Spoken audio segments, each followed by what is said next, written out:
Disappearing blue belts. Why do blue belts disappear? That's always the big $65,000 question in jiu-jitsu. So there's a couple of reasons. One reason is they, first of all, we mislead them. I mean, people used to come to jiu-jitsu knowing that jiu-jitsu was jiu-jitsu. It's a martial art. It's going to require a certain amount of physical and mental toughness. And that was also your experience. Your first day of jiu-jitsu, that's usually what you experience. Like, you got beat up your first day, you got beat up your second day, your 19th day, and so on and so forth. That it happened from white belt on. And if you couldn't deal with it, you figured that out on your trial, usually on the trial day, right? Or your trial week or whatever it was. Now we're also kumbaya with our jujitsu that it's like, oh, somehow we have to be nice to white belts. I don't really know why, but at the same time, like, okay, so then they don't really understand, like, I'm a white belt and people are being nice to me and letting me do stuff. They think like I'm a phenom, Then all of a sudden they get to blue belt and the gloves are off, which is this universally accepted thing. Like, white belts are some protected category. Blue belts are, everybody's favorite prey, Prey. And so then they get to blue belt and they discover, like, wow, I suck. And they are all of a sudden they're losing. Like, maybe at white belt people let them win all the time. Now all of a sudden that at blue belt they're losing all the time. And let me share a little fact of human existence. People like to win and they don't like to lose. That is a fact. No matter how, and the less they can admit it, the more true it is. The people who say, oh, I don't care if I get tapped, those people are lying.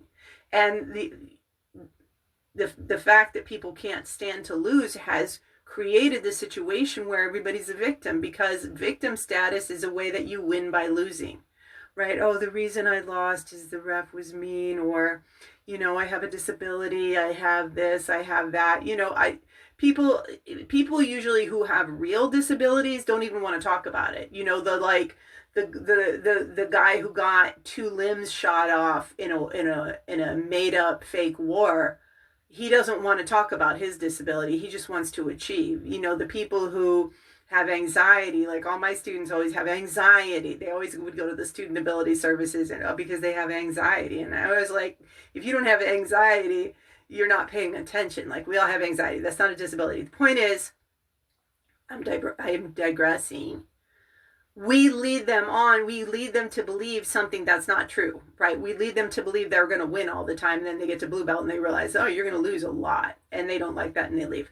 But there's also, and you have to wonder, like, maybe if they had a more realistic idea at white belt about winning and losing, maybe they would have been better prepared not to lose, because usually white belt used to be the time when you learned how to survive. You got beat up, you developed your defense, and I always say in jiu-jitsu, sometimes the best offense is a good defense, right? Because when your defense is impregnable, then you can start to sneak in little attacks when they're not expected. And sometimes your most effective attacks are going to come from when you're defending a position, at least in jiu-jitsu. So not only do they discover belatedly that they're going to have to lose in jiu-jitsu, sometimes I think we're actually setting them up to lose, because we're allowing them artificially to work on their attacks, and we're not letting them develop a defense. Like, you might say, like, here's how to defend the back, but if you don't make them defend the back,